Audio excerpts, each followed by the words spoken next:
Most students think they're doing everything right, studying hard, watching motivation, waiting for the right opportunity. But here's the uncomfortable truth. The way you're thinking right now is perfectly designed to fail in 2026. Not because you're lazy, not because you're incapable, but because the world has changed and your thinking hasn't. If you don't catch this pattern early, you won't just fall behind. You'll slowly become irrelevant without even realizing when it happened. Students don't fail suddenly, they fail quietly, slowly, and logically. And the most dangerous part is that the thinking pattern responsible for this failure feels normal, safe, and even responsible at first.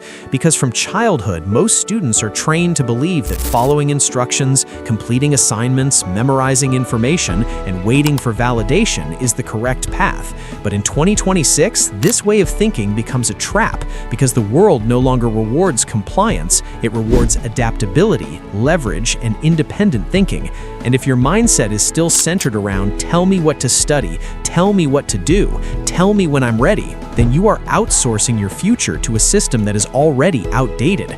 And the problem is not education itself, but the passive thinking pattern attached to it, where students assume that effort alone guarantees results, when in reality, effort without strategy just leads to exhaustion.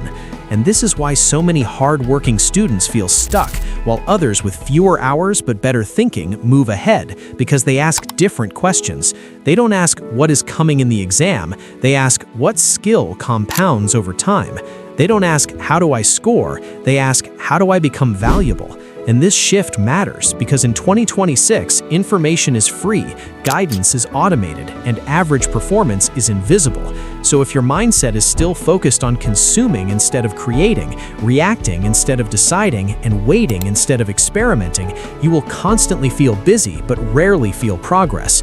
And another destructive thinking pattern is the belief that comfort equals balance, where students avoid discomfort in the name of mental health, but unknowingly train their brain to escape challenge. Scrolling replaces thinking, shortcuts replace depth, and dopamine replaces discipline.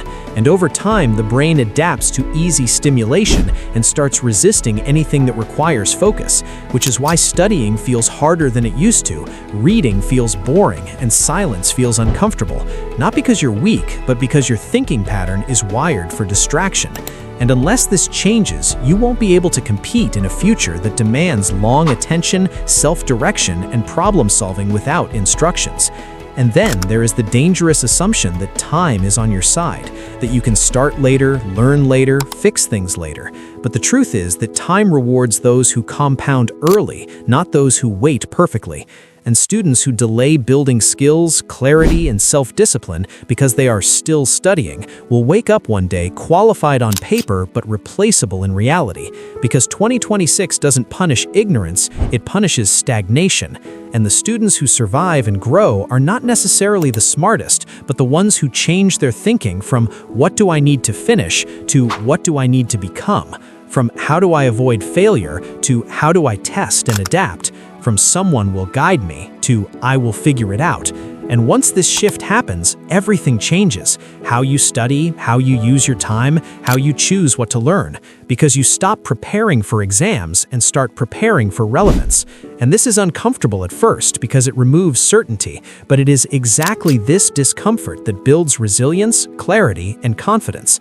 And the students who recognize this thinking pattern early won't panic about the future because they are actively shaping themselves for it, while others will keep blaming systems, competition, and circumstances without realizing the real enemy was never outside. It was the way they were thinking all along.